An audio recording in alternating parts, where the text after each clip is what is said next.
संस्कृत पाठ 18 पढ़ेंगे, जिसमें पढ़े क्या, जैसे पिछले पाठ में हम क्या पढ़े, 17 पाठ में क्या पढ़े थे, आकारांत स्त्रीलिंग पढ़े थे, आकारांत स्त्रीलिंग पढ़े हैं।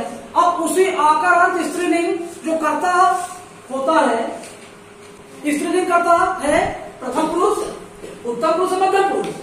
यहाँ कहीं है क्या, मध्यम पुरुष में त्वम युवाम यूयम है, उत्तम पुरुष में अहम अवाम वयम है। कहीं कोई भी स्त्रीलिंग संज्ञा है यहाँ नहीं है, तो पक्का स्त्रीलिंग संज्ञा जो स्त्रीलिंग करता है वो है प्रथम पुरुष, क्रमशः एक वचन, द्विवचन और बहुवचन। यदि स्त्रीलिंग कर्ता एक है तो हम एक वचन, प्रथम पुरुष एक वचन का उपयोग करेंगे, इस्तेमाल करेंगे। और यदि स्त्रीलिंग कर्ता दो है या दो से दो ही है, ज्यादा नहीं तो ज्यादा कम, केवल दो है, तो हम द्विवचन का उपयोग करेंगे। और यदि स्त्रीलिंग कर्ता तीन है या फिर तीन से ज्यादा है तो हम बहुवचन को लिखेंगे। ठीक है। अब अभी इसके पाठ में 16 पाठ में पढ़े थे क्या, क्रमशः पुल्लिंग पढ़े थे। पुल्लिंग कर्ता भी प्रथम पुरुष ही कहलाता है ना, पुल्लिंग कर्ता भी क्या कहलाता है, प्रथम पुरुष कहलाता है। जो मध्यम पुरुष और उत्तर पुरुष है हम अन्य अगले पाठों में पढ़ेंगे। अब ये 18 पाठ में प्रथम पुरुष कर्ता स्त्रीलिंग के विषय पढ़ेंगे। मध्यम पुरुष कर्ता त्वम, उत्तम पुरुष एक वचन अहम, मध्यम पुरुष द्विवचन युवाम, उत्तम पुरुष द्विवचन आवाम, मध्यम पुरुष बहुवचन यूयम, उत्तम बहुवचन वयम। हरिओम नमो नमः। आज हम अनमोल संस्कृत ज्ञानोदय भाग 1 का पाठ 18 पढ़ेंगे, आकारांत स्त्रीलिंग का, जिसका कर्ता है प्रथम पुरुष लट लकार। प्रथम पुरुष लट लकार स्त्रीलिंग कर्ता के विषय में हम 18 पाठ में पढ़ेंगे। आकारांत स्त्रीलिंग, एक वचन स्त्रीलिंग शब्दों के अंत में क्या आता है, बड़ा आ लगता है। जैसे लता, सीता, गीता, राधा, बालिका, रमा, एक वचन स्त्रीलिंग शब्दों के अंत में बड़ा आ लगता है। ठीक है। अब द्विवचन स्त्रीलिंग शब्दों के अंत में क्या लगता है, ए लगता है। जैसे बालिके, लते, राधे, गायिका का गायिके, रामे और मीने, माते। अब बहुवचन स्त्रीलिंग शब्दों के अंत में आह लगता है। क्या लगता है, आह। जैसे लताः, सीताः, रमाः, गीताः, राधाः, मीनाः, इस तरह से बहुत सारे हैं। ठीक है। अब हमें ध्यान देने योग्य कुछ बातें हैं जिससे हमें देखना पड़ेगा।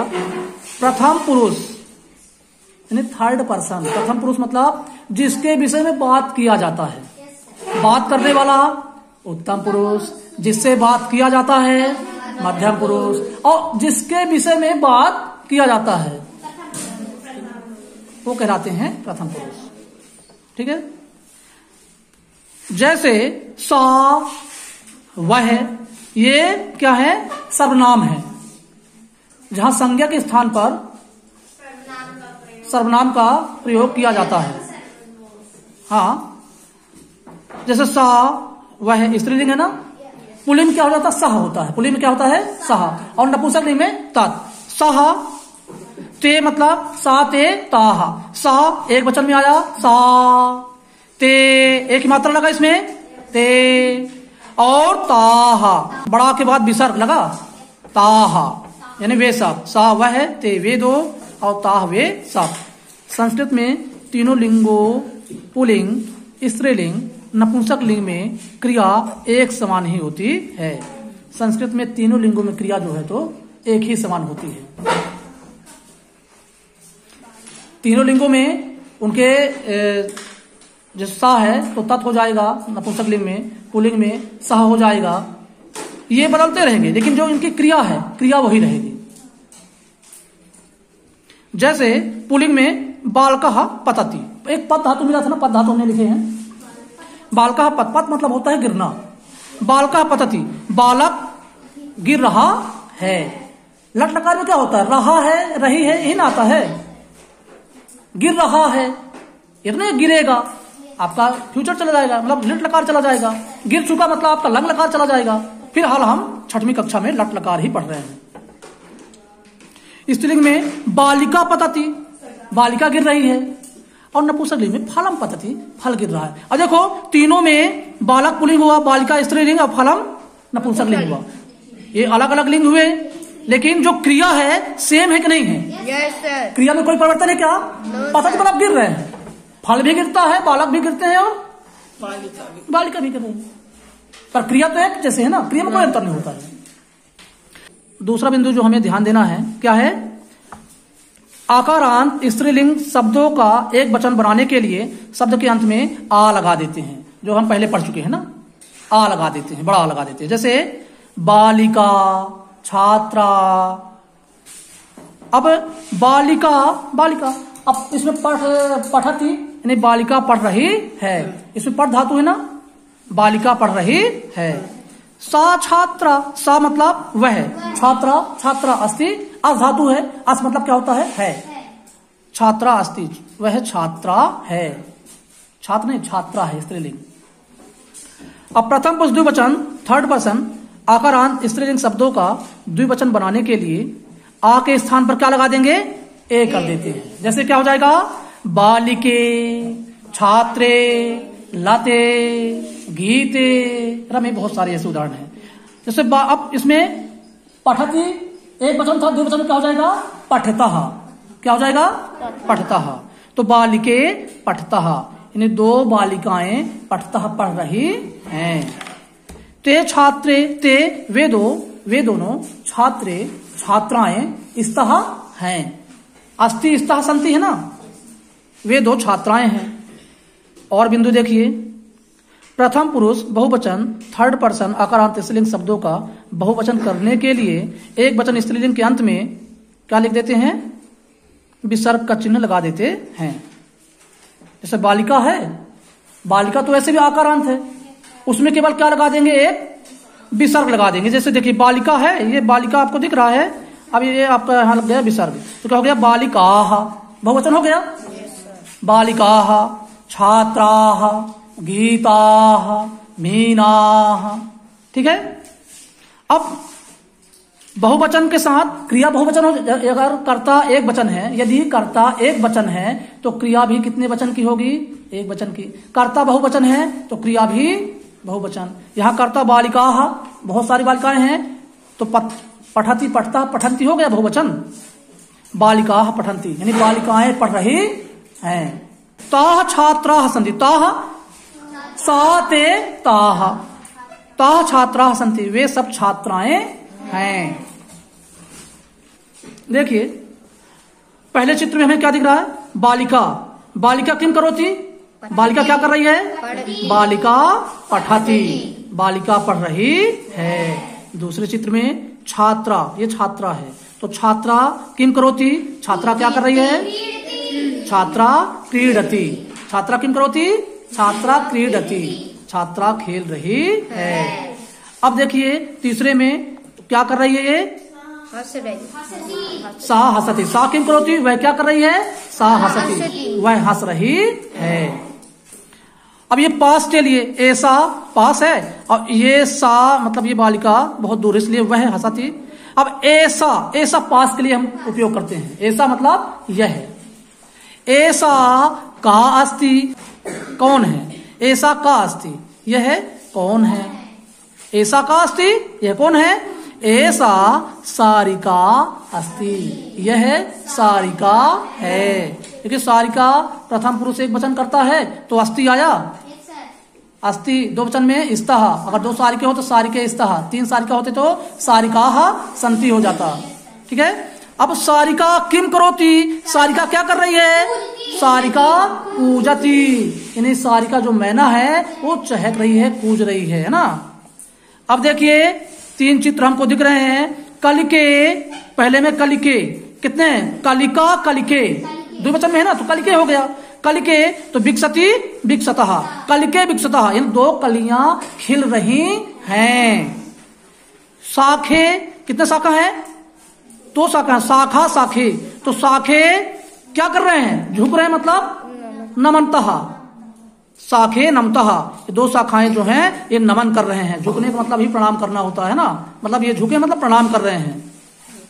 अब देखिए कितने हैं? अजा अजय, अजा अजय, तो चरति चरता हो जाएगा, अजय चरता, के चरता, अजय चरता, इन दो बकरियां चर रही हैं।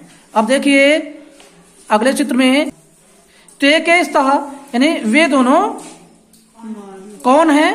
ते माले स्तः, वे दोनों माला हैं, वे मतलब वे दो माला हैं। ते के स्तः, अब वे दोनों कौन हैं? ते चटके स्तः, वे दोनों चिड़िया हैं। वचन में, अब यहां हम कितने वचन में आ गए? बहुवचन में। देखो छात्रा, छात्रे, छात्राः, छात्रा में बड़ा आ में विसर्ग लगा दिए तो बहुवचन हो गया। छात्राः, छात्राः, कितने छात्र हैं? एका द्वे तिस्रः, तिस्रः छात्राः सन्ति, तीन छात्र हैं, तीन छात्राएं हैं, है ना। तो छात्राः किम किम कुर्वन्ति? छात्राः पठन्ति, छात्राएं पढ़ रहे हैं। अब देखिए कितने कलियां हैं? तीन हैं, तीन से ज्यादा क्या कहलाएंगे? बहुवचन कहलाएंगे। तो कलिका, कलिके, कलिकाः, तो कलिकाः, अब विकसति विकसति विकसतः विकसन्ति हो जाएगी इसमें, है ना। तो कलिकाः विकसन्ति, कलियां खिल रही हैं, कलियां विकसित हो रही हैं। अब महिलाः, कितने महिलाएं हैं? बहुवचन में जाएंगे ना, तीन से ज्यादा होंगे तो बहुवचन में जाएंगे। तो महिला महिला महिले महिला, तीन से ज्यादा होंगे बहुवचन में आ जाएंगे। महिलाः किम कुर्वन्ति? हसन्ति, महिला हसन्ति, हस धातु है, महिलाएं हंस रहे हैं। अब हमको इनमें क्या दिख रहे हैं? ताः, संज्ञा, ये सर्वनाम है ना। ताः यानी वे सब, सा ते ताः, ताः वे सब, काः सन्ति, कौन है? वे सब कौन है? ताः मूषिकाः सन्ति, वे मूषिकाः सन्ति, मक्षिकाः सन्ति होना चाहिए ना। ताः मक्षिकाः सन्ति, वे मक्खियां हैं। मूषिकाः सन्ति, मूषिका हैं। हाँ, ताः काः सन्ति, अब देखिए यहाँ ताः काः सन्ति, ताः वे सब, काः सन्ति कौन है? इसमें भी गलत है, ये बालिकाः, ताः बालिकाः सन्ति किम, क्या ये बालिका है? ना, एताः बालिकाः न सन्ति, एताः मालाः सन्ति, मालाः सन्ति किम, एताः मालाः सन्ति, ये माला है। ठीक है, इनके शब्दार्थ देखिए। मौखिक देखिए, ओरल उच्चारण कीजिए। रमा रमे रमाः, कलिका कलिके कलिकाः, माला माले मालाः, शाखा शाखे शाखाः। अब लिखित संस्कृत शब्द लिखिए। अनेक लड़कियां बालिकाः बोलते हैं, दो बकरियां अजय अजा अजय, अनेक नाव तो नौका नौके नौका हो जाएगा, अनेक नाव। एक मैना सारिका, एक चिड़िया चटका, दो चुहिया मूसका मूसिके। लिख लेना। प्रश्न नंबर 3 है, चित्र देखकर उनके नीचे संस्कृत शब्द लिखिए। हमको यहाँ क्या दिख रहा है?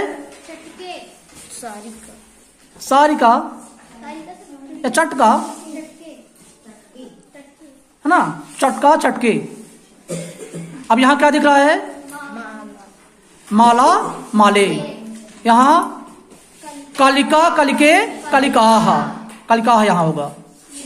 यहाँ मूसिका मूसिके, यहाँ वृक्षः वृक्षौ, दो वृक्ष हैं। अजा अजय, यहाँ हो जाएगा मक्षिका मक्षिके मक्षिकाः, यानी बहुवचन है, मक्षिकाः।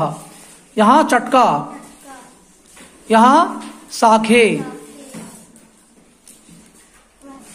अब प्रश्न नंबर 4 है, संस्कृत में अनुवाद कीजिए। वह आरती है, सा आरती अस्ति। स्त्रीलिंग के लिए सा, पुल्लिंग के लिए सह, नपुंसक लिंग के लिए तत् हो जाता। अगर वह होता वह राम है, सह रामा हस्ती होता। यहाँ सा आरती अस्ति, वह आरती है।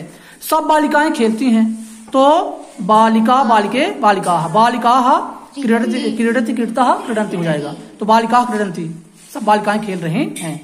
दो कलियां वहां हैं, तो दो कलियां मतलब कलिका कलिके, कलिके वहां मतलब होता है तत्र अस्ति क्षमताम। यहाँ अस्ति न होगा, यहाँ क्या होगा इस्तः। क्या हो जाएगा, दो वचन में हो जाएगा। यहाँ इस्तः लिख लेना। क्या लिखोगे, इस्तः। कलिके तत्र इस्तः, यानी दो कलियां वहां हैं। छात्रा खेलती, तो छात्रा क्रीडति, खेल धातु है, छात्रा खेलती भी हो सकता है ना। दो चूहिया खाती हैं, तो चूहिए खादती या मूसके खादती। छात्राएं पढ़ती हैं, तो छात्राः पठन्ति। वह एक टहनी है, तो वह सा एक, तो एका टहनी को शाखा अस्ति, वह एक टहनी है। अब खाली स्थान की पूर्ति करना है। रिक्त स्थानों में उचित शब्द भरिए। एक वचन, द्विवचन, बहुवचन।